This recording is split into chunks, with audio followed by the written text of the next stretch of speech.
Assalamualaikum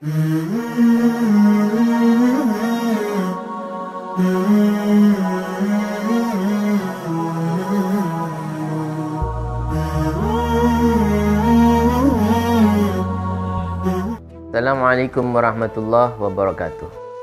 Saudara kaum muslimin dimanapun anda berada, dari kehidupan yang kita lalui ini, tidak ada satu hal pun yang bisa memberikan kita manfaat. Tidak ada satu hal pun yang bisa memberikan kita mafsadat, kecuali semua itu berjalan dengan izin Allah. Akan tetapi kita diberikan izin oleh Allah untuk berusaha dan berupaya. Dari hasil yang apa kita dapatkan, fatawakkal 'ala Allah, innallaha yuhibbul mutawakkilin. Pasrahkan semua kepada Allah, karena Allah cinta kepada orang-orang yang memasrahkan diri. Baik, di dalam kesempatan ini kita akan memberikan sebuah berita daripada baginda Rasulullah sallallahu alaihi wasallam. An Ibnu Abbas radhiyallahu an annahu qala Rasulullah sallallahu alaihi wasallam li rajulin wa huwa ya'idhu اغتنم خمسا قبل خمس شبابك قبل هرمك وصحتك قبل سقمك وغناك قبل فقرك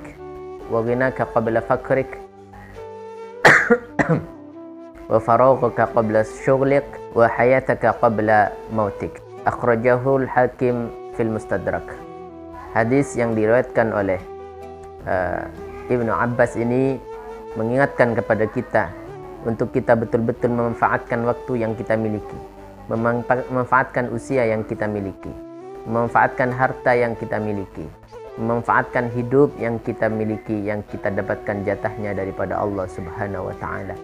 Apa arti persisnya daripada hadis tersebut? Jagalah 5 hal sebelum datang 5 hal. Jagalah 5 perkara sebelum datang 5 perkara. Manfaatkan 5 hal tersebut sebelum tiba menimpa kalian 5 hal yang lain. Apa itu yang pertama? Rasulullah menyampaikan bahwa yang pertama, iqtanim khamsan qabla khamsin tersebut, jaga masa mudamu sebelum datang masa tua. Di mana seseorang pasti melewati masa-masa itu, manusia pasti mempunyai masa-masa tersebut.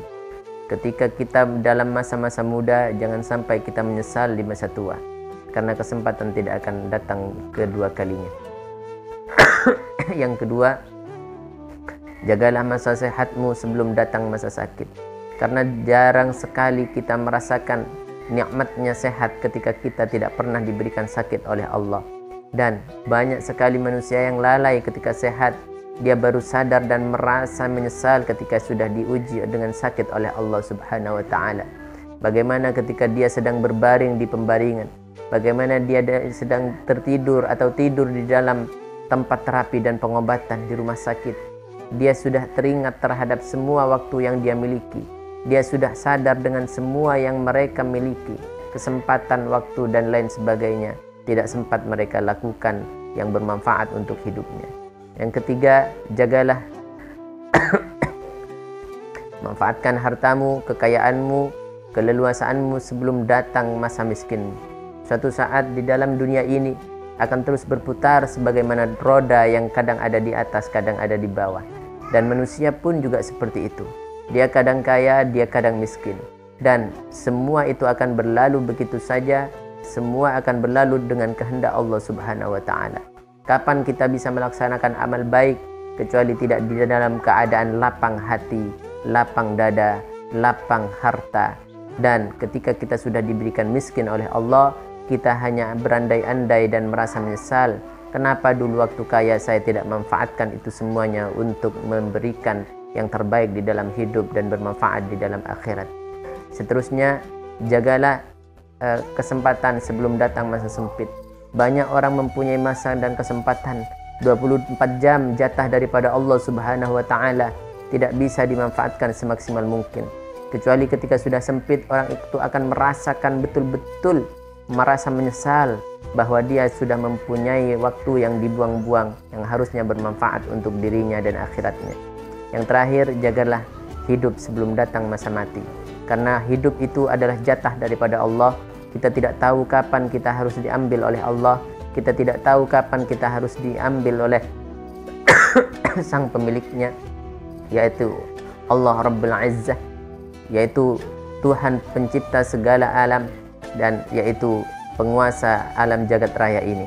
Maka dari itu, mumpung kita masih hidup, berikan yang terbaik untuk hidup kita, tumbuhkan yang terbaik dan berikan yang terbaik untuk besok ketika kita menghadap kepada dirinya. Saudara kaum muslimin dimanapun Anda berada, semoga ini bisa bermanfaat, terutama untuk diri saya dan untuk Anda semuanya.